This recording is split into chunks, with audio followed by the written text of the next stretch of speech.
সবাই গুনাহ করতে একটু ভয় লাগে, একটু যদি গুনাহ হয়ে যায় আফসোস করতে আমার এই গুনাহ হয়ে গেল, গুনাহ হয়ে গেল। তেমনি ভাবে শাওয়াল মাসেও একইভাবে গুনাহ থেকে বিরত থাকতে হবে ইনশাআল্লাহ। 11টি মাস আমি আর আপনি গুনাহ করব না ইনশাআল্লাহ। 11টি মাস আমি আর আপনি গুনাহ থেকে বিরত থাকব। আল্লাহ তাআলার কাছে রমজান মাসে যেরকম ভাবে মাপ চাইছি তেমনি ভাবে 12টি মাসই সর্ব অবস্থায় আল্লাহ তাআলার কাছে মাপ চাইছি। সম্মানিত মুসলিম কিরাম, আপনারা সকলেই জানেন আকাশের অবস্থা ভালো না, আকাশের অবস্থা ভালো না, কারোর জন্য দেরি করা হবে না, সময় মতো আমরা জামাত তারা যাবো ইনশাআল্লাহ। কেননা আকাশের অবস্থা ভালো না। আপনারা যদি একটু আগে ভাগে আসেন দরকার বলে 2-4 মিনিট আগে ঘোরারও চেষ্টা করবো ইনশাআল্লাহ। সবাই যদি একটু আগে ভাগে আসে পরামর্শ করি 2-4 মিনিট আগে ঘোরার চেষ্টা করবো। আপনারা 2 মিনিট বাজে, আমাদের টাইম 8:30, আমাদের টাইম 8:30। আপনারা যদি একটু আগে ভাগে আসেন আমরা ইনশাআল্লাহ আগে ভাগে জামাত শুরু করার চেষ্টা করবো ইনশাআল্লাহ। ঈদ অর্জন আনন্দ, যাদের টাকা পয়সা আছে তারা কি আনন্দ একটু বেশি করে, ঠিক ঠিক। আসলে মুসলিম যারা সকলেই মিলে আনন্দ। আল্লাহ রাব্বুল আলামিন কত সুন্দর কোরআন কারীমের ভিতরে যাকাতের আইন জারি করে দিয়েছে। কোরআন কারীমের ভিতরে যাকাতের আইন, ফিতরা, এটা একমাত্র গরিব অসহায় তারা জানি মিলিত হইয়া জানি একসাথে আনন্দ উপলব্ধি করতে পারে।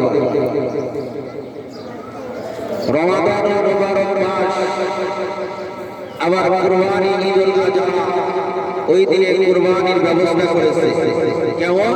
কুরবানি করার পরে খালি ধনীরাই গোশত খাবে না, ইসলামের আইন অনুযায়ী গরিবের মাঝেও বন্টন করিয়া দেওয়া। তেমনি ভাবে শাওয়াল মাসের প্রথম দিনে যে ঈদ, এই ঈদেও আল্লাহ রাব্বুল আলামিন যাকাতের আইন জারি করে দিয়েছে। আবার ফিতরা সুবহ সাদিক থেকে নিয়ে ঈদের নামাজের আগ পর্যন্ত তোমরা ফিতরা গুলো পরিশোধ করে দাও, গরিব দুঃখীর মাঝে বিলি করে দাও। কেননা এই গরিব দুঃখীরা জানি ঈদের দিন আনন্দ ফুর্তি একসাথে জানি খানা খেতে পারে। সুবহানাল্লাহ। রাসূল করিম সাল্লাল্লাহু আলাইহি ওয়াসাল্লাম নিজেও তো ইতিম ছিলেন, আল্লাহর পয়গম্বর আমার নবী দয়ার নবী ইতিম ছিলেন, আমার নবী ইতিম ছিলেন। আমার নবী ইতিমদেরকে ভালোবাসতেন, অসহায়দেরকে ভালোবাসতেন। কেননা নবী তো ইতিমের কষ্ট ইতিম বোঝে।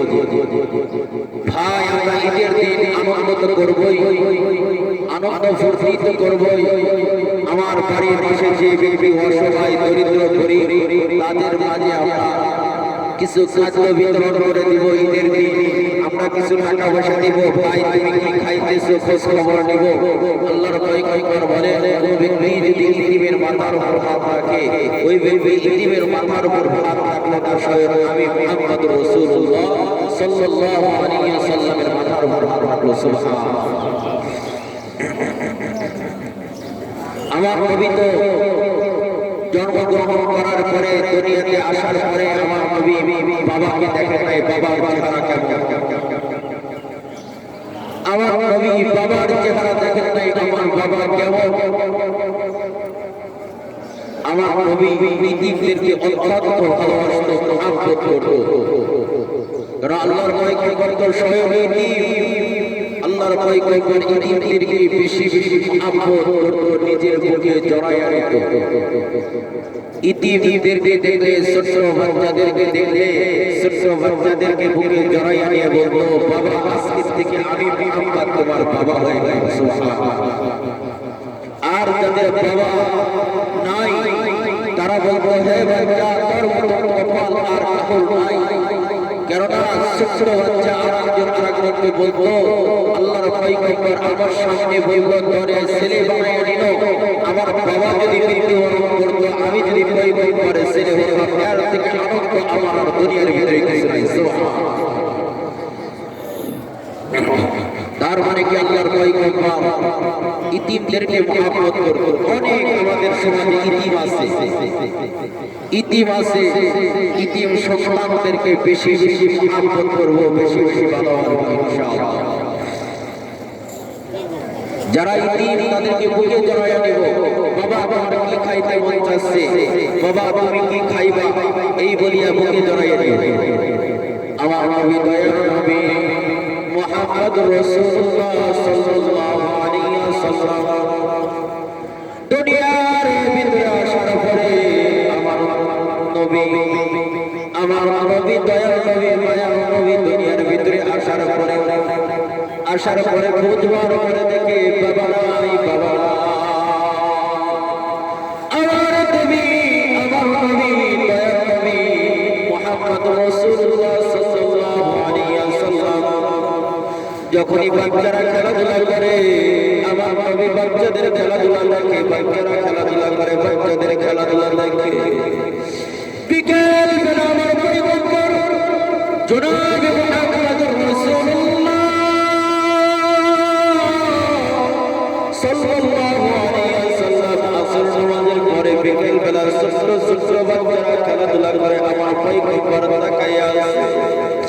তাকাইয়া আছে, আমার পয়গম্বর দেখে ছোট ছোট বাচ্চারা একে অপরের সাথে খেলাধুলা করে। আমার পয়গম্বর দেখতেছে যখন সন্ধ্যাবেলা হয়, বাবা আসিয়া আমার পয়গম্বর তাকাইয়া দেখে ছোট ছোট বাচ্চাদেরকে কোলে করিয়া নিয়ে যায়। আমার নবী দয়ার নবী রাহমাতুল লিল আলামিন ছোট বাচ্চার দিকে তাকাইয়া খেলাধুলা করে, আমার পয়গম্বর বাচ্চাদের দিকে তাকাইয়া হাওয়া করিয়া কান্না করে। কেমন কান্না করে, হায় রে বুঝার পরে দেখি আমার বাবা মা আজকে বিকেল বেলা ছোট ছোট বাচ্চারা খেলাধুলা করে, ছোট ছোট বাচ্চারা খেলাধুলা করার পরে দেখি কাউর যদি মা আসিয়ে নিয়ে যায়, কাউর বাবা আসিয়ে নিয়ে যায়।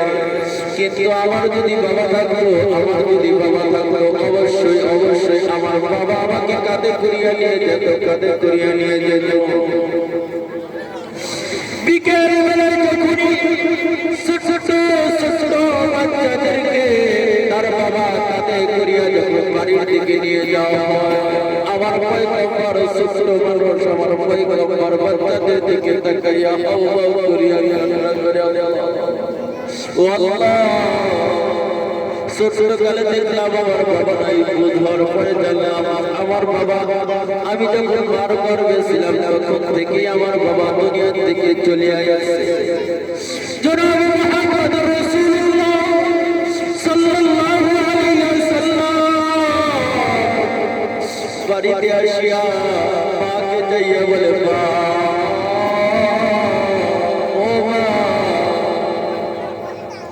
আজকে বিকাল বেলা দেখলাম ছোট ছোট বাচ্চারা খেলাধুলা করে, তার বাবা কাঁধে করিয়া বহন করিয়া নিয়ে যায়। ও মা, আমার বাবা আসবে না। কিতাবের ভিতরে বললাম আল্লাহর পয়গম্বর জনাবে মুহাম্মদ রাসূলুল্লাহ সাল্লাল্লাহু আলাইহি ওয়াসাল্লাম যখন মার কাছে যায় বারে বাবার আবদার করে, ও মা বাবার খবর কোথায়, বাবার খবরটা একটু দেখতে চাই, আমি একটু বাবার খবর দেখতে চাই। এদিকে আমি না যাই, আব্দুল মুত্তালিবের কাছে যাই, শ্বশুরের কাছে যাই, বলে ও শ্বশুর মশাই, বাবা আপনার নাতি বারে ওনার বাবার খবর দেখতে চাই। সুবহানাল্লাহ বলে ছোট কাজে আল্লাহর পয়গম্বর হাওয়া করিয়া কান্না করতেছে। মা শ্বশুরের বাবা কাঁধে করিয়া ছেলেকে নিয়ে যায়, আমার বাবা কি আসবে না? আমার বাবা কোথায়? তোমার বাবা মারা গেছে। তোমার বাবা মারা গেছে, বাবা যে মারা গেছে বাবার কবরটা একটু দেখতে, বাবার কবরটা একটু দেখতে যায়। হায় রে ভাই, এখানে অনেকে বসে আছে, কাপড় মা নাই, কাপড় বাবা নাই, আজকে বলতে বাবার কবরে বসে সারাইয়া ঈদের দিনে সূরা ফাতিহা বলতে চাই। মার কবরে বসে দাঁড়াইয়া, বাবার কবরে বসে দাঁড়াইয়া একটু সূরা ইখলাস পড়তে চাই। মার কবরে বসে দাঁড়াইয়া, বাবার কবরে বসে দাঁড়াইয়া একটু দরুদ পড়তে চাই। কেননা আজকে যাওয়ার মতন সমর্থ হয় নাই, বাড়িতে যেতে পারি নাই, কিন্তু এখানে বসিয়া কোরআন পড়ার উদ্দেশ্যে এখানে বসিয়া মা বাবার জন্য দোয়া করব। আল্লাহ তাআলা যেন ওই মা বাবার কবরগুলো যেন জান্নাতের বাগান বানাইয়া দেয়। আমরা যারা এখানে আসতে পারি নাই ভাই, দ্রুত আসি, কেননা 8:11 বাজে, আকাশের অবস্থা ভালো না। আপনারা যদি একটু দ্রুত আসেন তাহলে পরামর্শ করে আগেও নামাজ পড়া যায়, আগেও নামাজ পড়া যায়। এই জন্য ভাই একটু দ্রুত আসি, দ্রুত আসার চেষ্টা করি। অনেকে এমনি এমনি ঘরের ভিতরে বসে আছে, সময় আছে, ঠিক কিনা বলে, এমনি এমনি বসে আছে, আগে আগে আসার চেষ্টা করি ইনশাআল্লাহ। আমরা সময় মতনই জামাত শুরু করে দিব ইনশাআল্লাহ। কাহর জন্য অপেক্ষা করবো ইনশাআল্লাহ, কাহর জন্য অপেক্ষা করবো। ঈদের নামাজ, ওয়াজিব নামাজ, আনন্দ একসাথে হব, ঈদের শুভেচ্ছা জানাবো, এটা সুন্নাত। ঈদের শুভেচ্ছা জানানো কি সুন্নাত। এই জন্য আমরা একজন আরেকজনকে ঈদের শুভেচ্ছা জানাবো। আমরা যারা বাসার ভিতরে আছি দ্রুত আসার চেষ্টা করি ইনশাআল্লাহ। সময় মতো দিয়ে দিবেন ইনশাআল্লাহ। যে আল্লাহর পয়গম্বর যে কথা বলছিলাম, আল্লাহর পয়গম্বর যখন ছোট ছিল তখন খালি বাবার কথা বলতাম, বাবা কোথায়, মা তুমি আমার মা, আমার বাবা কোথায়।